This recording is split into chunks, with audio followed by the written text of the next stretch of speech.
Now we go back to the share. And we go to the Megillah. Okay. All right. So last time we finished, we had this teaching by Rabbi Yoshua ben Levi about a walled city that was destroyed and then later considered, then settled, and it's considered a city. Oh, hey, Steve. Okay, so now we're back. So because of that, we have this whole roll of teachings by Rabbi Yoshua ben Levi, which is how the Gemara sometimes works. You know, you mention somebody, a teacher, and now we're gonna learn a number of teachings, and these are all kind of connected. So Rabbi Yoshua ben Levi said, the cities of Lod, Ono, and Gay Hecharishim, Mukafot Choma Mimod Yoshua ben Nun. These cities were surrounded by walls since the days of Yehoshua ben Nun. So, but then the Gemara wants to know, wait a minute, those three cities, we have these traditions that they weren't built. They weren't around at the time of Joshua. That I don't think, right, because this is later. Okay. The Hana Yehoshua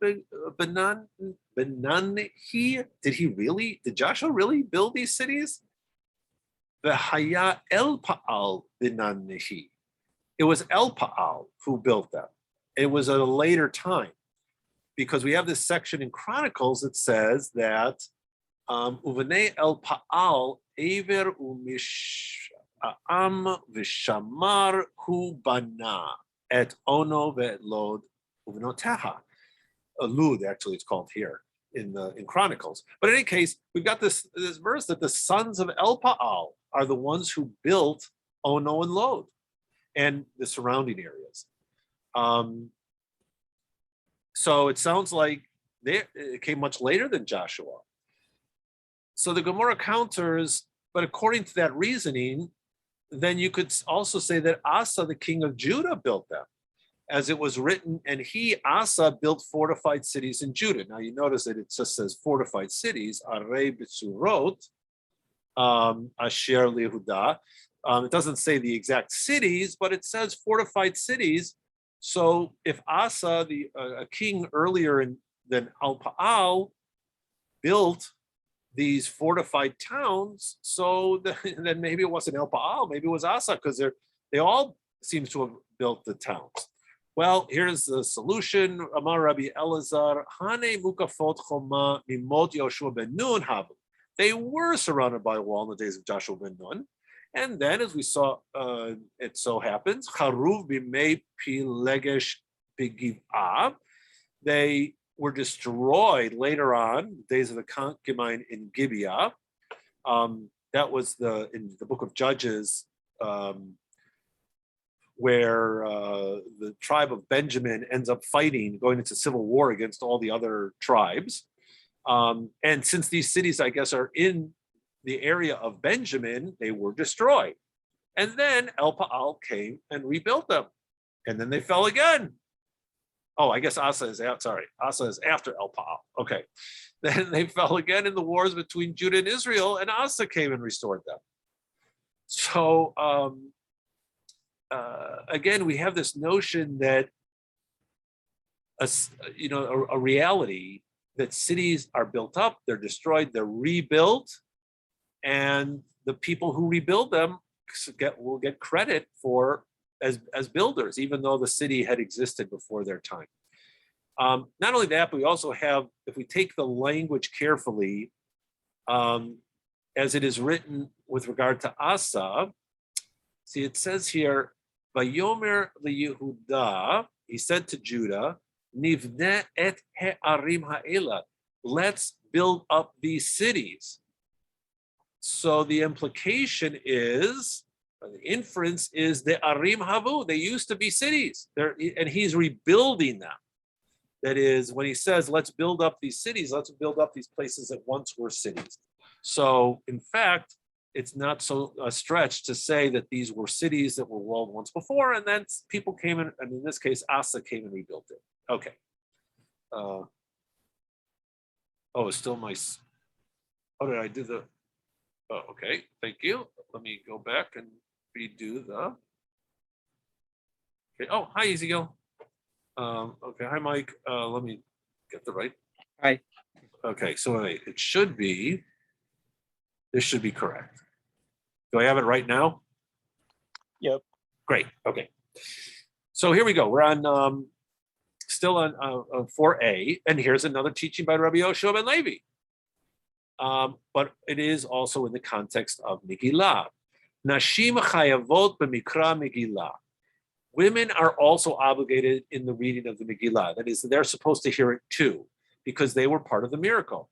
See, that's what this is a stretch, because usually women are not obligated to mitzvot that are positive mitzvot that are time bound. So prayer, davening 3 times a day. Women are not obligated to pray 3 times a day because it's a positive mitzvah, it's time bound. And that's true for lots of different mitzvot. But there's always exceptions to this rule, and this is one of them. So according to Rabbi Yoshua ben Levi, because they were part of the miracle, they benefited from the miracle, they're also obligated then to hear Megillah. And Rabbi Yoshua ben Levi also said, when Purim occurs on Shabbat, one asks questions and expounds upon the subject of the day. So that sounds like, what? What do you mean? Of course, why is that such a thing to teach? Well, why do you have to teach? Why do you have to teach this at all? My Irya Purim. The note on the halacha says, when Purim occurs on Shabbat, one inquires about and expounds the halachot of Purim on Shabbat as a remembrance that it is Purim. Nowadays, Purim falls on Shabbat only in walled cities, just because of the way the calendar has been set up and fixed. Well, we're going to see in a moment why you have to say that, because we know. Oh gosh, I've forgotten already if I'm ahead or below. But we're going to learn, if we didn't learn it last week on the previous page, we don't read the Megillah on Shabbat.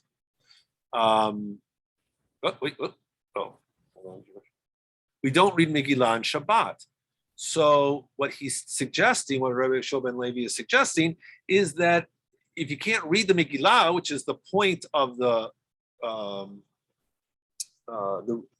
observance of Purim, right? Because that is what we did last week. We were talking about, well, you can read it, you read it on the community, you move it up a day, or you move it back a day. But you don't read Megillah on Shabbat. So what's the message here? The same principle applies also to the festivals as it is taught in a Baraita. Moses enacted for the Jewish people that they should ask questions about and expound upon the subject of the day. They should occupy themselves with the halachot of Passover on Passover, with the halachot of Shavuot on Shavuot, and the halachot of Sukkot on Sukkot. But that still doesn't answer the question. The Gemara responds, why do you have to teach us about Purim? Purim Yisrachale, Mahu de Tema, Nigzar Mishum Diraba Kamashmalan. You might have said, when Purim falls on Shabbat, we should decree that it is prohibited to expound upon the halachot of the day due to the concern of Rabbah, who, again, mentioned to us that you're not supposed to read the Megillah on Purim if it falls on Shabbat, because you might carry the Megillah in the public domain. So therefore, Rabbi Yoshua is pointing out, yeah, okay, you don't read the Megillah, but you can discuss the laws, the halachot of Purim. That's not forbidden. Another teaching of Rabbi Yoshua ben Levi, Chayav Adam likrot et ha-Megillah balayla v'lishnota bayom. Because it says he brings up a verse from Psalms, oh my God, I call by day, but you do not answer, and at night there is no surcease for me. It alludes to the reading of the Megillah both by day and night. Now let's see the note here, because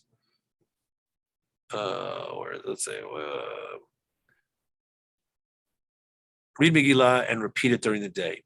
Rabbeinu Tam, who was one of the great medieval rabbis, is a grandson of Rashi, goes to great lengths to prove that the essence of the mitzvah to read the Megillah is specifically during the day, and that the purpose of this teaching is mainly to add the obligation to read at night. Based on this assertion, he determines that there's an obligation to recite the blessing who has given us life, Shehachianu, during the day, although Rambam rules that one recites this blessing prior to the reading of the Megillah only at night.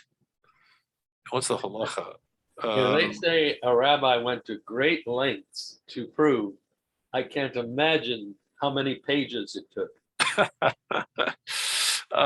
Let's see. Okay. All right. So here's an interesting thing in terms of language. So Rabbi Yehoshua ben Levi's teaching is likrot et ha-Megillah balayla, read it at night, velishnota bayom. Lishnot means to, it can mean a couple of things. It can mean to repeat something, because, like the word shnaim is two. So lishnot is to repeat it, do a second time. But it's also connected to the word mishnah, which is, of course, the text known as the Mishnah. So sometimes that verb lishnota means to study the Mishnah. So what was he saying here? Was he saying read it at night and then repeat it in the daytime? Or was he saying read it at night, but then study the Mishnah of Megillah in the daytime? So we'll get to that. So some of the savur mina, so they assumed, some of the students assumed le-mikriya balayla ule-mitna matnitin dida b'yamama. Just as I said, they assume, oh, you're supposed to study the Mishnah of Megillah during the day. See, because it's very unusual. I can't think of anything except for Simchat Torah, which comes much later. There was no Simchat Torah the way we know it today in the Talmudic period. So I can't think of anything else in which we do a mitzvah in the evening, and then, for a holiday, I'm trying, I guess, to limit it. I can't think of anything we do in the evening for a holiday and then we repeat it, other than, I guess, say Kiddush, but even the Kiddush is different. So here you're recite, the main observance of the holiday is to recite the Megillah, and Rabbi Yehoshua ben Levi, and usually you would do that during the day, right? It's the day of the holiday that we're reading scripture. So you would assume, well, you should just read it on the day. But he's saying, no, read it at night, and then you read it again by day. Or maybe, as the students understood it, you should read it at night and then study the Mishnah during the daytime. So, but we have a clarification. Amar lahu Rabbi Yirmiyah, Ledidi mifarsha li minei de Rabbi Chia bar Abba. So Rabbi Chia bar Abba, a later rabbi, that Rabbi Yehoshua ben Levi is a Mishnaic rabbi. He's a very early teacher. So Rabbi Yirmiyah is saying that he learned from Rabbi Chia bar Abba, Kigon de Amre Einshe Avor Parashata da Ve'itnia. It is explained to me personally that the term lishnota here has a different connotation. For example, as people say, I will conclude this section and repeat it, meaning that here lishnota means to repeat something, not to study the Mishnah.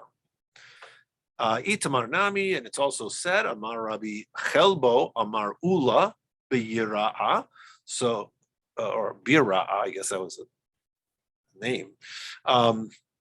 Rabbi Chelbo said in the name of Ula Bira'a that Chayav Adam likrot et Megillah balayla v'lishnota bayom shene'amar laman yizamercha chavod v'lo yidom Adonai Elohai v'lamodeka.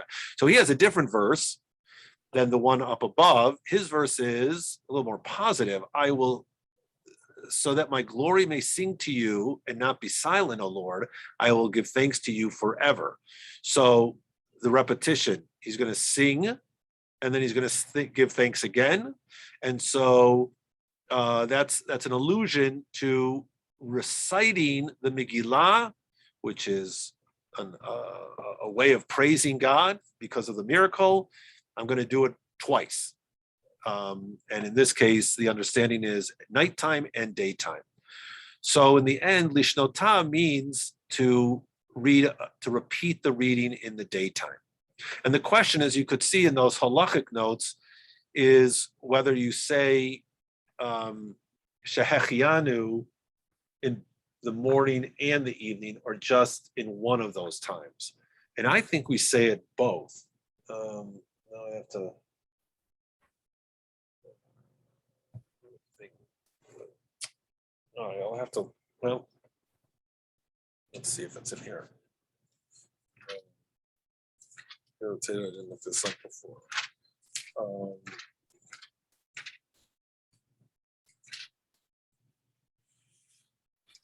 Let's see. Real quick. Shalosh Elim, Shalosh Elim, Kippur, Yom Ha'atzmaut, Hanukkah. Is the Shehechianu said after other blessings are said? Yeah, if it's a group of blessings, it's usually said at the very end. Oh, come on, they have Hanukkah, but they don't have Purim. Oh, no. Seder. Here, service for Purim. So it says here, what do we do? We definitely say Shehechianu at night. And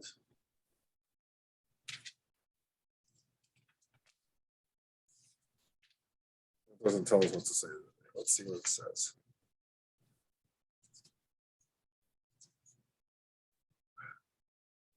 No, I think we say it.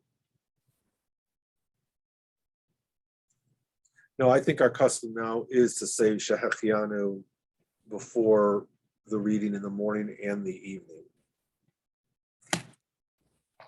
So we've as often, instead of choosing between the Maimonides and Rabbeinu Tam, we just do both. Okay. All right. Next section. We learned in the Mishnah that residents of unwalled towns read the Megillah on the 14th of Adar.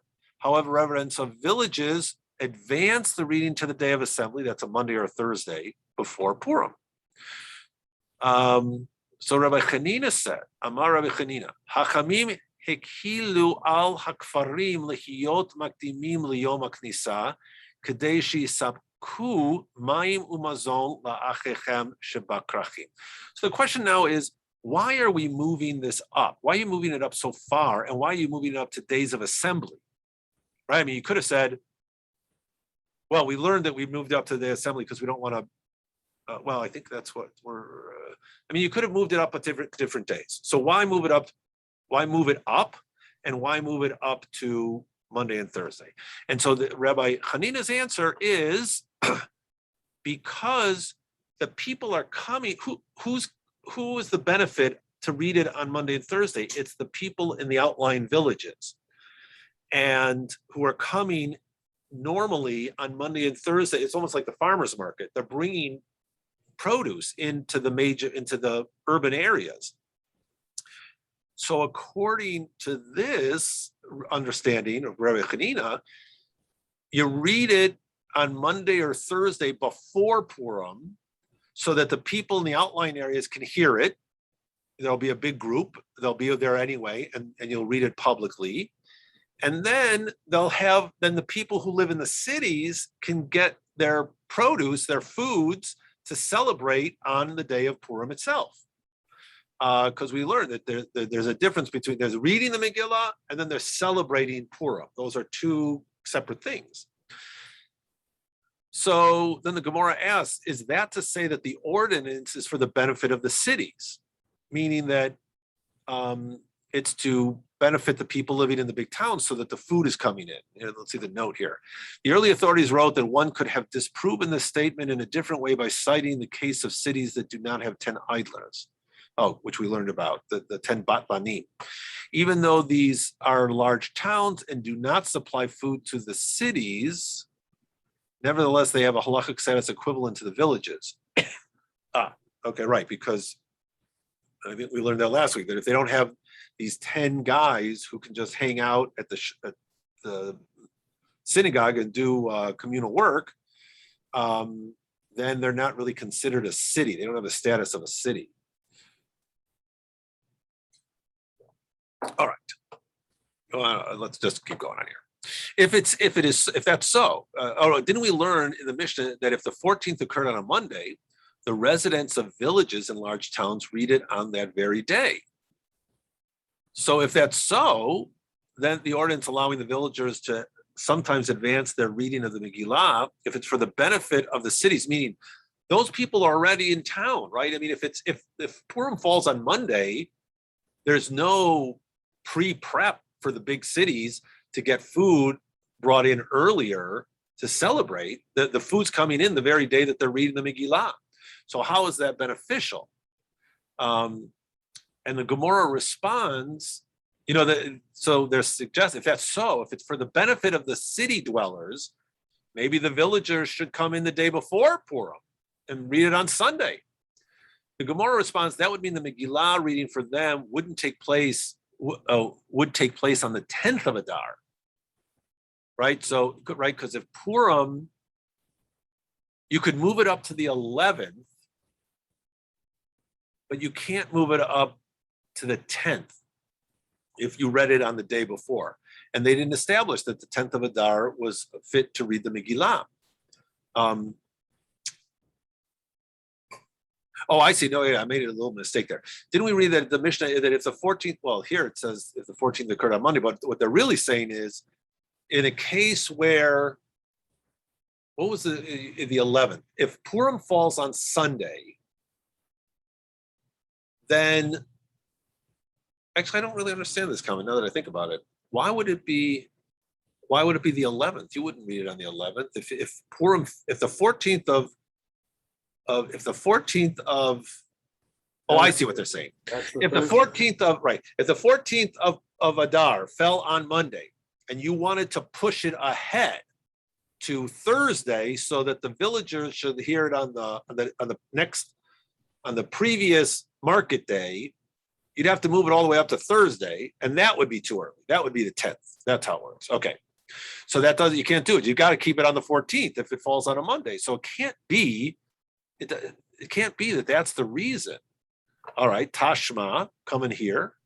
Chal lehiot b'chamishi. If it fell on Thursday, if the 14th occurs on a Thursday, the villages and large towns read it on that day, the 14th, and the walled cities read it on the next day, the 15th, that Friday. If that's so, that the ordinance is for the benefit of the cities, let the villagers advance their reading of the Megillah to the previous day of the assembly, that Monday. Well, that's the 11th. That fits. Okay, so you could fit it into the acceptable day. You can read it on the 11th of Adar. You could move it up from Thursday to Monday. Let the villagers come in with their produce. They hear the Megillah on that Monday, the 11th of Adar. The people in the city buy their food that day. The 14th of Adar, that next Thursday, they have a big party. Okay. But the Gemara tells us you can't defer the reading of Megillah from one day of assembly to another day of assembly. The whole point of moving it up, I mean, that's already a leniency. So you're not reading it on the proper day because of, we want the villagers to have because the villagers are coming in on market day. You can't move it up 2 market days. That's too much. That seems to be the answer here. You can't defer too much beforehand. All right. Well, another possibility.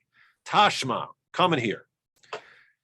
It's taught in the next mission that we'll get to in a little next week. Rabbi Yehuda said, when is the Megillah read from the 11th of Adar and onward? In a place where the villagers generally enter town on a Monday and a Thursday. However, in a place where they do not generally enter town on a Monday and a Thursday, one may read the Megillah only in its designated time, the 14th of Adar. So we have a little qualification there. This moving it up to the Monday and Thursday, that works in a community where you have people in the outskirts of the city generally come to town on Monday and Thursday. But it's possible that you might have a little village or smaller than a city where they don't do that. Sometimes they'll go into the big city, but they don't always go into the big city. And in that case, you cannot just move it up. you have to read it on the proper day. And I guess the people in the villages would have to figure out a way to read it on the appropriate day, on the 14th of Adar, if they're not normally coming to town early. I mean, on Monday and Thursday. The Gemara, then it infers, if it enters your mind, what's the phrase here? Im salka datach, if it arises in your brain, takanta krachinhi, if you thought it was to benefit the cities so that they could have food, to have a big party on the day of Purim, mishum de ein nichnasin b'sheni v'chamishi mifsadei lehu lekrachim, then in a case where they're not necessarily, the villagers from the outside are not necessarily coming in on Monday and Thursday, then the residents, so how do you explain that the residents of those cities would lose out and not have their food and water that they're coming from the outside? So then we have to rethink this. La tame. Don't say that that's the reason why they moved it up. Kedei sheyisapku mayim umazon. That the reason was so that they can be free, these villagers, to provide water and food to their brethren in the cities. Ema, rather say, mipnei shemisapkim mayim umazon le'achechem shebekrachim. 11. Oh, hello. Whoa.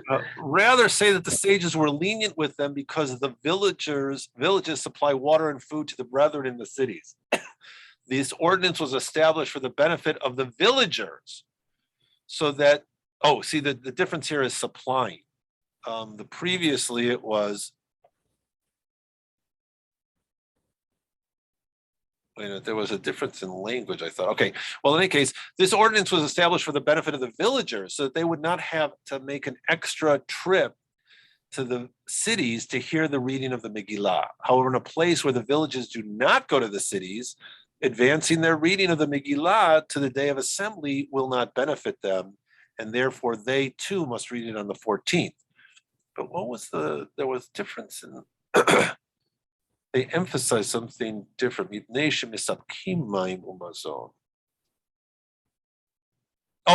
was it. It was not misapkim. The difference in wording is kidei and mipnei. Originally, we said kidei in order that the people in the outskirts could supply the people in the big cities, the urban areas, mayim umazon. Rather, don't say kidei in order, but rather because they are coming to town to supply the cities with food and water. Therefore, for their benefit, we allow the reading of the Megillah to be moved up.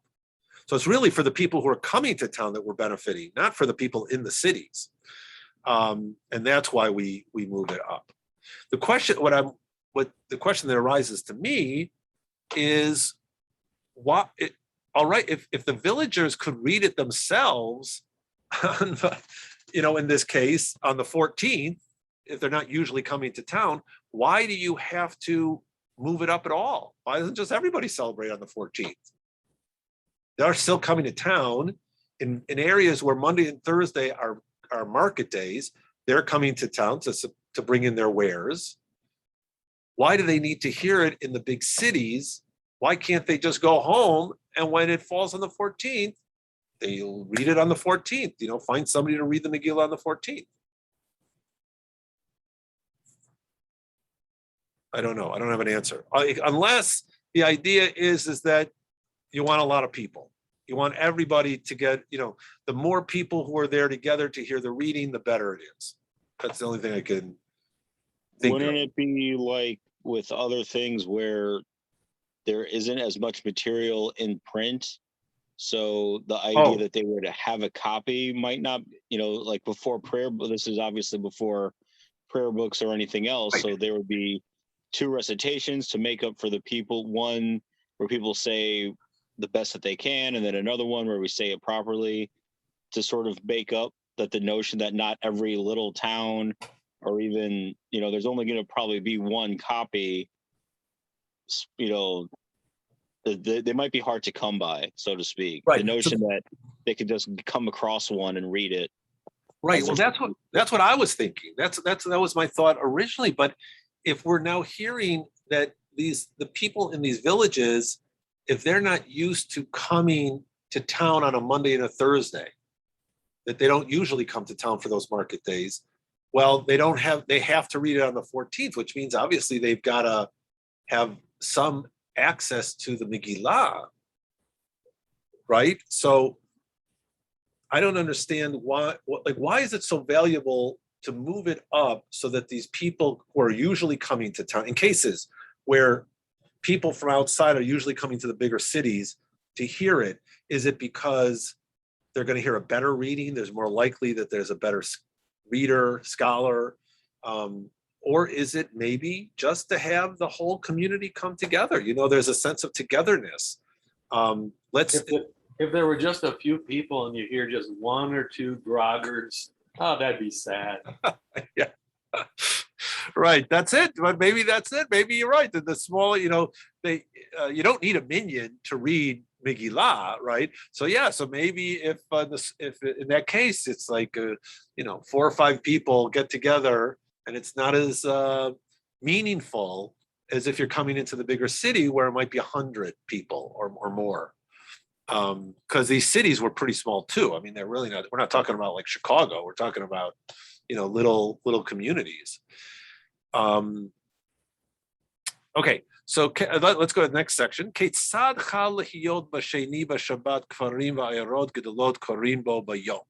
In the Mishnah, it says, how so? If the 14th of Adar occurs on Monday, the villages and large towns read it on that day. The Mishnah continues to explain the days on which the Megillah is read. The Gemara asks, what's different about the first clause of the Mishnah? Oh, that's right. Pointing this out. What's the first clause of the Mishnah, which employs the order of dates of the month, right? Sheni Bash. No, wait. Okay, we got to go back to the Mishnah. Let's see. Let's go back to. Was it page 205? I think. The Gemara is after the Mishnah? Yeah, the Gemara is concluded around the beginning of the 4th century, and the Mishnah is put together at the very beginning of the 2nd century. No, 3rd century. 225, I think, is the date usually given for the closing of the Mishnah. But let's see, where are we here? I want to get to there we go. So notice how it's written. The Megillah is read on the 11th, the 12th, the 13th, the 14th, or the 15th of the month of Adar. So we're given dates of the month, and then it turns around and it says, if the 14th occurs on Monday, you read it on these days. If the 14th occurs on Tuesday or Wednesday, now we're in the days of the week, and we're also going backwards. We started on the 14th. But if the 14th occurs on Tuesday or Wednesday, the villagers advance their reading to the 12th or the 13th of Adar. That's Tuesday or Wednesday.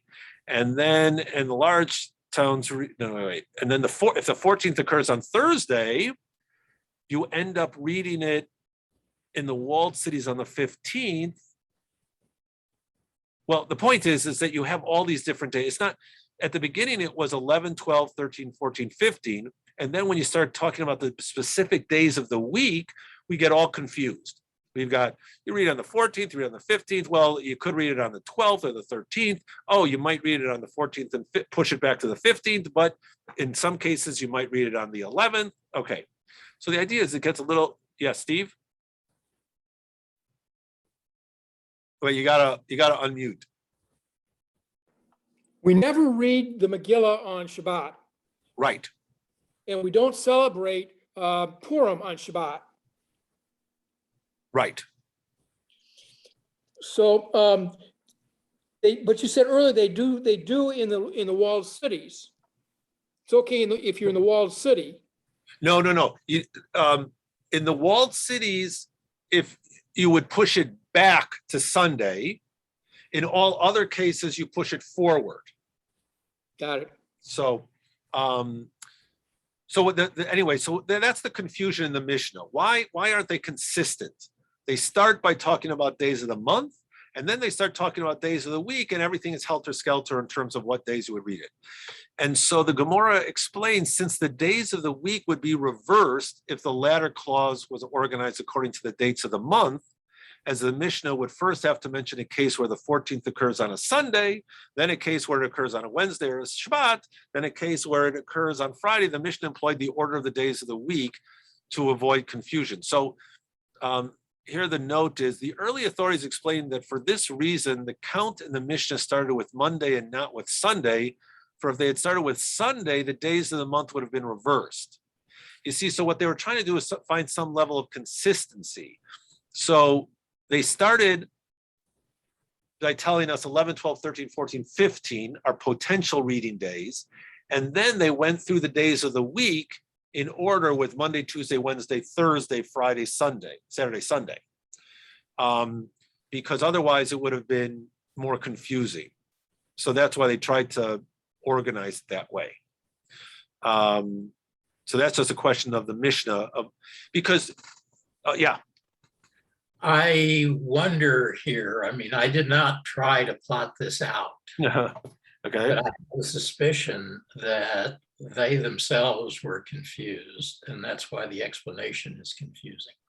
Well, it's actually probably more likely what they did is the Mishnah was to be memorized, right? We call it, that's what the name of the Mishnah is. It's the oral Torah. And it was a big deal even to write it down. The only reason why Rabbi Yehuda Nasi wrote it into a text was because the diaspora Jewish community was growing, and people were dispersing, and they didn't want to lose these rabbinic teachings. So he puts it down into this, what he calls an authorized text, as opposed to the traditional way of you go to your Rebbe, you study your rabbi's Mishnayot, oral teachings, and then you carry that on to the next generation. That system was in danger of being lost because people were so dispersed. So he creates this one text known as the Mishnah. We've seen that there were other teachings, the Baraitot, the Tosefta, that didn't make it into that Mishnah, but were out there. These were teachings at the same time, and in some sense have the same authority. They were put the way, so it was supposed to be, even though it was written down, it was supposed to be a memorized text. So a lot of times with numbers, you create it in such a way that it's easy to memorize it. So probably remember, it might be easier to remember the dating, 11, 12, 13, 14, 15, Monday, Tuesday, Wednesday, Thursday, Friday. So that may have been a way of why they did it that way. And that's why they say it would have been confusing if they had now started to say, 11, 12, 13, 14, 15, and on the 11th is read if it falls on this day. The 12th is read if it falls on, the 11th would be read if it fell on Sunday and you moved it up to Thursday. The 12th, you would read it if it fell on Wednesday, but you moved it up to Monday. So it gets more confusing that way. This way, they go in order 11, 12, 13, 14, 15, then Monday, Tuesday, Wednesday, Thursday. So I think that may have been the reason to do it. It's just easier to remember. Okay, here we go. Next section. We learned in the Mishnah, if the 14th, Chal Yod Be'erev Shabbat, if 14th occurs on Friday, Erev Shabbat, the villages advance their reading to the day of assembly Thursday, and the large towns and walled cities read it on Friday, appropriate day. And now the Gemara asks whose opinion is expressed in the Mishnah. Is it Rabbi, that is Rabbi Yehuda Nasi, the one who put together the Mishnah, or Rabbi Yossi? Now we're going to get the different opinions. My Rabbi. So what was Rabbi's opinion? The Tanya, Chal Hiyot Be'erev Shabbat, Kfarim ve'ayarot gdolot makdimim liyom knisa, umukafin choma korin bo bayom. Rabbi Yehuda Hanatsi's opinion, is that as it was taught, we learned it from a Baraita. Again, really, so this is not in the Mishnah, but it's an opinion. So it didn't make it into the Mishnah, but it is an opinion from this period of time. We call it a Baraita, outside of the Mishnah view. but nevertheless, it's just as important to acknowledge. So according to this teaching, and if the 14th occurs on Shabbat, on Erev Shabbat, villages and large towns advance the reading to the day of assembly, Thursday. Walled cities read it on the day of Purim, Friday. Rabbi Yehuda Anasi disagree. Oh, I'm sorry. That was the standard opinion. Rabbi Yehuda Anasi then disagrees and says, I say that the readings in large towns should not be deferred from their usual date, the 14th of Adar.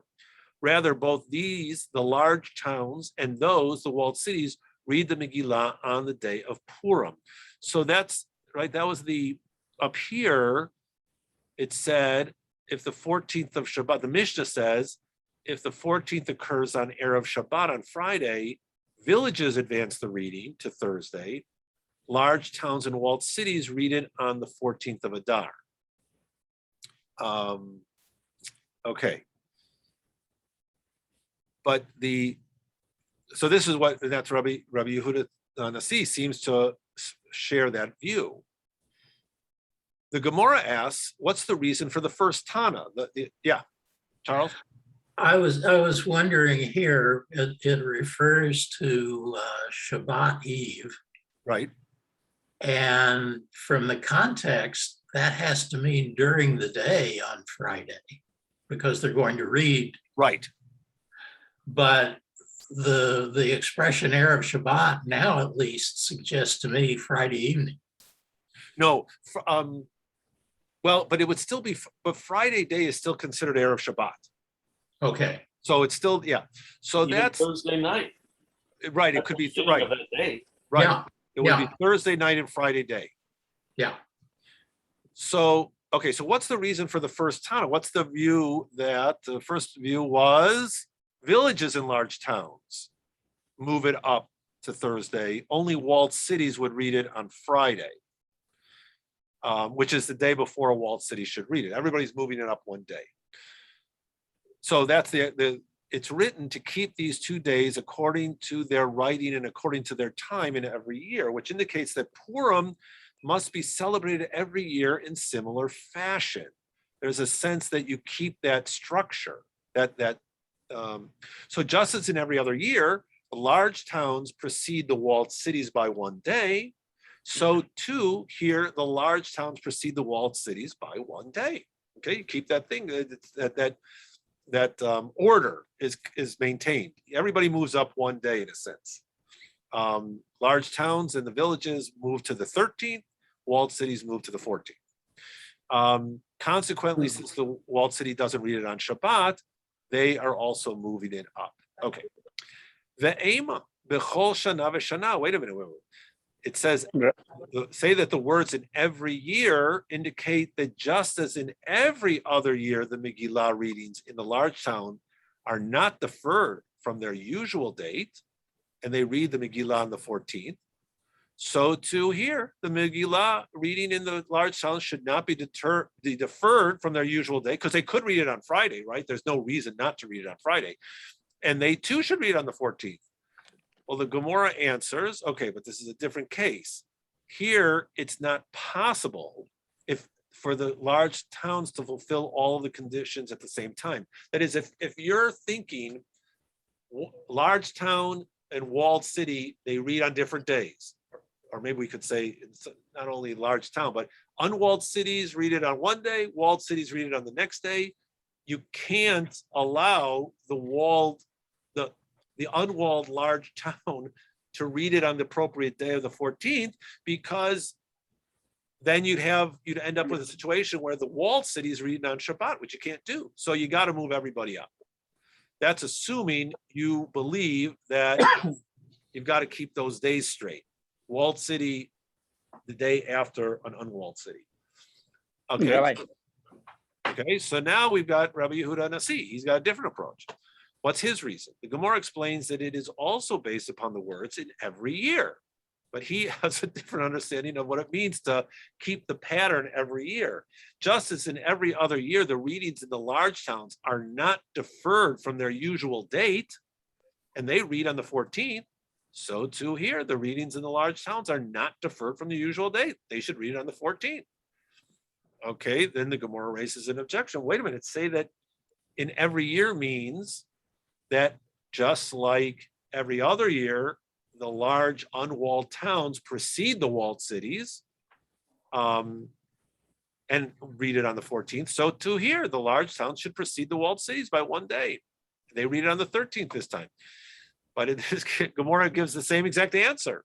Here it's different, as it's not possible to fill all the conditions to read on the 14th and to read a day before the walled cities. So the difference clearly is Rabbi Yehuda Nanasi understands that every year the large towns read on the 14th.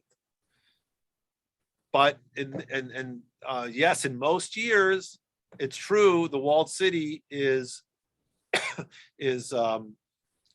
moved, it follows that, would read on the day after.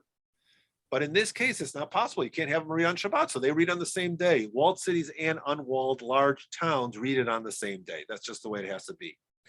Okay, so that was the opinion of the Tanakama, that first opinion in the Baraita, and Rabbi Yehuda Nasi's view.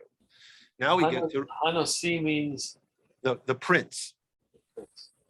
Literally the prince, but because he was given that honorific because he was the chief rabbi of the time, of that generation. He is a grandson or I can't remember if he's grandson or great grandson of Hillel the elder. So he comes from that line of Hillel families. Okay. Rabbi. Yeah. I got a question. Sure.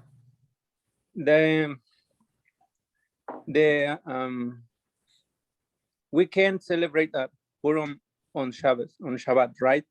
Right. And that the reason is because we can't carry The Megillah. anything, right? But Jerusalem was walled city. Oh, and right. Well, So- right. So that's that good. the in the communities they put I forgot the An Hebrew Eruv. word, The Yeah. Eruv? Right. the root, yeah. And That's a really good point. So I don't, off the top of my head, I don't know. That's a really great question, because why couldn't they read it on Shabbat? They're not carrying, they're inside a walled city. So but also at the same time I remember that the page of the Talmud of Tractate Pesachim yeah, that talks about Hillel, yeah. that they were when he forgot the law about how they can carry the knife to sacrifice the lamb. Right, the offering, the Pesach, the Paschal lamb, yeah. Yeah, that's, I remember that, how they why they couldn't carry the knife in the city of Jerusalem. Oh, so so in Pesachim, it teaches us that we can't carry the knife. We can't carry even in Jerusalem. Yeah, even because they supposedly they stuck the knife on the horns of the To carry and it. also in the wall of the sheep. Uh-huh. But that's a little confusing for me, because Right. if the prohibition is for we can't carry, why in Jerusalem city they couldn't Right, because it's a walled city, right, because it has an Eruv around it, it's a walled city. So that's a really good question. I don't know. Maybe there's some rule about, I'll have to look into that to find out why. First of all, if you can't carry in Jerusalem, so then it would be consistent. If the rule is, even though it's a walled city, but in Jerusalem you don't carry on Shabbat, then this would be consistent, right? I mean, you don't carry the Megillah even in a walled city. But if you could carry on Shabbat because the wall is an Eruv, why wouldn't you be able to carry the knife, or why wouldn't you be able to carry the Megillah? That's a good question. I mean, in general, that whole issue of not carrying, you don't do these things. You don't carry, we don't carry lulav and etrog. We don't lift lulav and etrog up on Shabbat. We don't blow shofar on Shabbat. And in this case, we don't read Megillah on Shabbat. Oh, because you might carry. To me, it's always seemed like such a weird excuse. You prepare everything on. So I think that in some sense there's a halachic logic to it, but I also wonder if there's another part that is, we want to make Shabbat special. You don't want to, first of all, you have 2 days of Rosh Hashanah, so you're not losing out on carrying, if you don't blow shofar on Shabbat. It just highlights the specialness of Shabbat. You don't lose out anything if you don't carry lulav and etrog on Shabbat, because you got 7 days, and diaspora 8 days of Sukkot. You're not losing anything and it highlights the specialness of Shabbat. And in the case of Purim, because Purim is not a Torah holiday, you can move the reading around a little bit. That's what I'm guessing that's probably the psychology of it. But that's a really good question. Why can't you carry on in a walled city on Shabbat if it's an Eruv, unless it's not an Eruv? I'll have to go check that out. All right, good question. Yeah, Steve? Did you have a question? I did. Okay. It strikes me that it's also possible. I think what you say about keeping Shabbat special is probably right on. It's also possible that there's some desire for uniformity here. Yeah, that would make right. So that would be a reason not to do these special observances on. But okay, I'll have to look into that. It is a good question. I thought that a walled city, you've got a natural Eruv. I'll have to check that out. Okay, so now we go to Rabbi Yossi, because this was the other possibility. Maybe it's his opinion. My Rabbi Yossi, the Tanya, chal hiot be'erev Shabbat. So we have another Baraita in which his opinion is offered. And the first opinion is if the 14th occurs on Shabbat Eve, the walled cities and villages advance their reading of the Megillah to the day of assembly. Here are the walled cities, right? And the large towns read it on the day of Purim itself. So it's Erev Shabbat, Friday. The town that could read it on the 14th reads it on 14th, just like they're supposed to. The villages advance it to the market day, and the walled cities, which would have been reading it on Shabbat, they can't do that. They move it all the way up to that market day. Rabbi Yossi says the walled cities never precede the large towns. Rather, both these days, the large towns and those of the walled cities read on that day, the 14th. Okay, so what's the reasoning of the first Tana? Once again, same question. As it is written in every year. So in every year, you have this similar order, pattern. Just as in every other year, the large towns read the Megillah on the 14th. And the time for this type of settlement to read the Megillah is not the time for that type of settlement to read the Megillah, as the large towns and walled cities never read the Megillah on the same day. Okay, so here's the reason. Once again, we have this notion that the unwalled towns, the big cities, unwalled cities, and the walled cities do not read on the same day. So too here, the large towns, they read it on the 14th, not a problem for them. The time for this type of settlement, okay. And the time for this one, this walled city that should have been read on the 15th, they don't move it up to the 14th, which would be the exact same day as the unwalled town, unwalled city.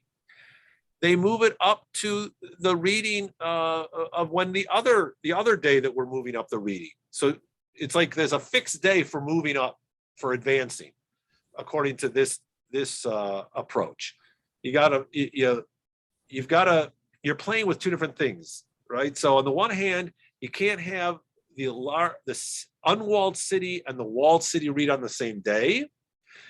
And you have a fixed day that we've determined towns that don't read it on the 14th, like the villages, they read it on that Thursday. So the walled city should read it on the 13th. Now so both the walled city can't read on Shabbat. They moved it up, and we've moved it up on a day when they're not exactly read on the same day as the unwalled city. So we've been consistent in that case. So the Gemara raises an objection to that, though. Say that the meaning of every year meaning that pattern has to be consistent, just as in every other year, the walled cities do not precede the large towns. So too here, the walled city should not precede the large town. But the Gemara answers, but you don't have a choice in that case, because if you're assuming that walled city and unwalled city cannot read on the same day, if that's your pattern, then you can't have the walled city read on Shabbat. So you got to have it read another day. You move it to the 13th. Okay, well, Rabbi Yossi has a different view of the meaning of in every year. B'chol shana v'shana, meaning we keep the patterns just as every other year. The walled cities do not precede the large towns. So too, here, the walled city does not precede the large town. And you, again, to make that consistent, when it says, okay, so the Gemara raises a difficulty. It says that every year indicates that just as in every other year, the time for this type of settlement, meaning the city that is not walled, does not read at the same time as the city that is walled. So too, here, in this case, the time for this type of settlement, the large unwalled city, to read the Megillah, should not be the same time as the walled city. And therefore, since the large towns read on the 14th, there's no reason for them not to move the walled cities up to the 13th, so they don't read on the same day.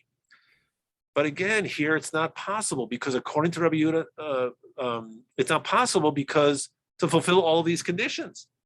So therefore, we have a case where for both Rabbi Yehuda Nasi and Rabbi Yossi, they disagree with the anonymous first opinion in their Baraita, and both of them come to the conclusion that because of Shabbat, the large unwalled city and the walled city both end up reading on the 14th, and only those in the villages move up to that Thursday. The Gemara asks, does Rabbi Yehuda Nasi really hold that one doesn't defer the reading of the Megillah in a large town to the day of assembly? Isn't it taught in a Baraita, if the 14th occurs on Shabbat, okay, now it's the 14th, it's not the 15th, but the 14th occurs on Shabbat, the villages advance their reading of the Megillah to the day of assembly, the large towns read it on Friday, on Erev Shabbat, and the walled cities read it on the next day. They push it back a day to Sunday. Rabbi Yehuda Nasi's opinion is, I say that since the readings in the large towns were already deferred from their usual date, the 14th, then you can defer it all the way back to the 13th. Consequently, even Rabbi Yehuda Nasi agrees that the reading in large towns can be shifted to the day of assembly. Why doesn't he also hold that large towns read the Megillah on the day of assembly when it occurs on the 14th? Why can't they move it up? Then you've got this consistency. Move it up to the 13th in a day when it falls on Friday. Then you've got consistency. You've already moving it up. Move it up to to Thursday, and then the walled towns read on Friday. Everybody moves up a day. So he said, the Gemara responds, how can these be compared? There in the second Baraita, the designated time for them to read the Megillah is Shabbat, because we're talking about a case where the 14th of Adar falls on Shabbat. But the Megillah is not read on Shabbat, and therefore it has to be read on a different day. Therefore, since the readings in the large towns have been deferred, you defer it an additional day. But here, in this case, their designated time is the 14th falls on Friday. There's no reason to move it past the appropriate day. Okay, Keman Azlan ha de Amar Rabbi Chelbo Amar Rav Huna. In accordance with whose opinion is that which Rabbi Chelbo said, that Rabbi Huna said, okay, here's the opinion. When Purim occurs on Shabbat, the reading of Megillah in all places is deferred to the day of assembly. So this is now a different opinion than Rabbi Yehuda Anasi. The Gemara corrects the wording of Rav Huna's statement. Wait a minute. Can it enter your mind?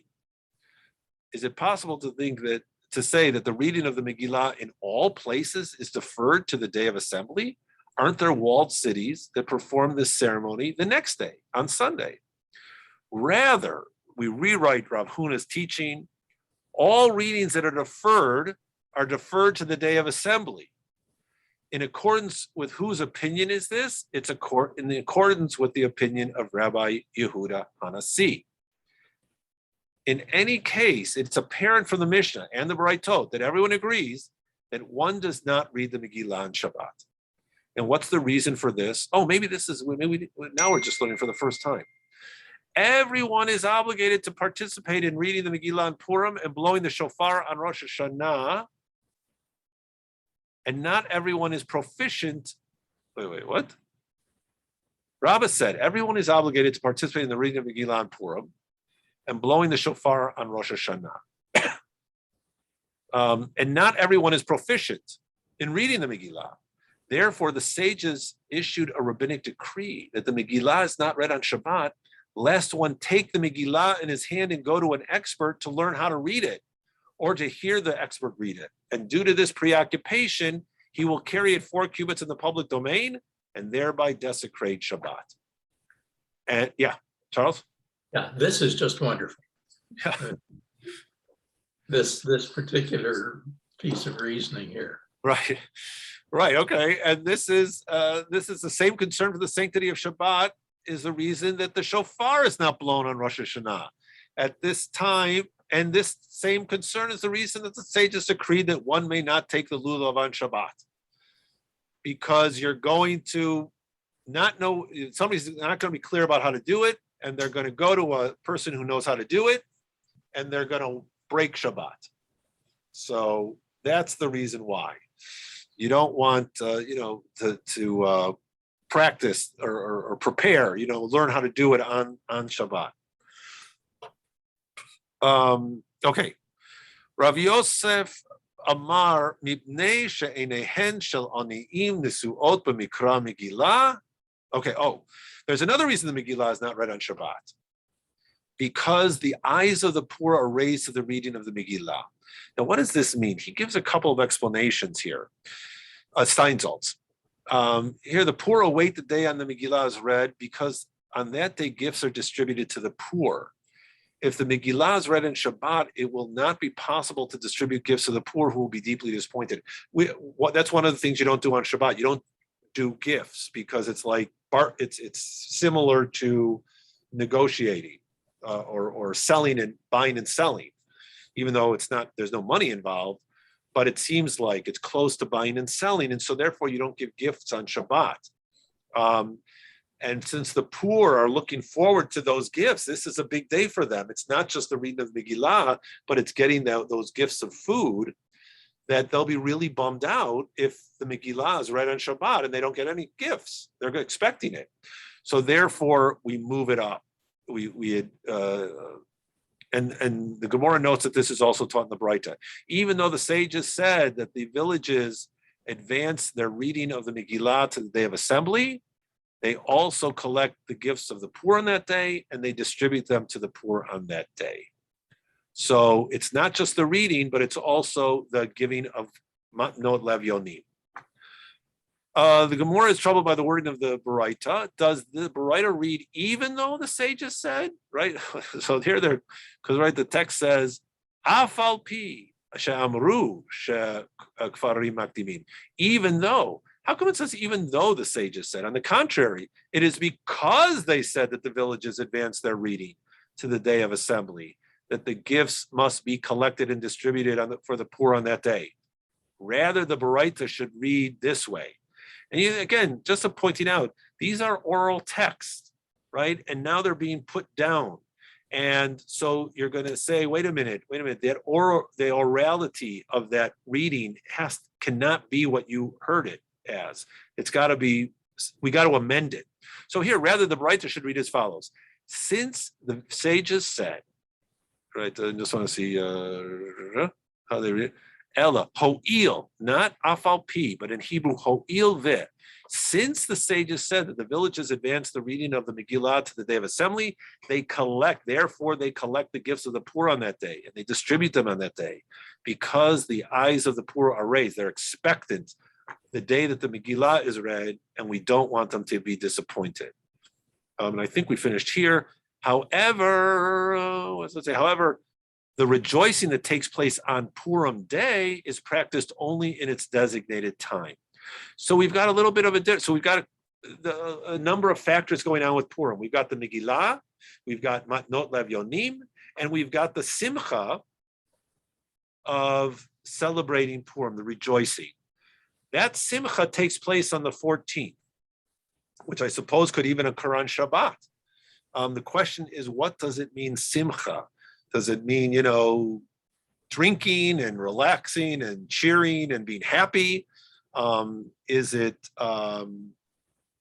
having the special Seudah, which is maybe even more pronounced on the Purim if it falls on Shabbat than a normal Seudah, a normal, Shabbat meal? He doesn't really explain it here, what it means, the rejoicing.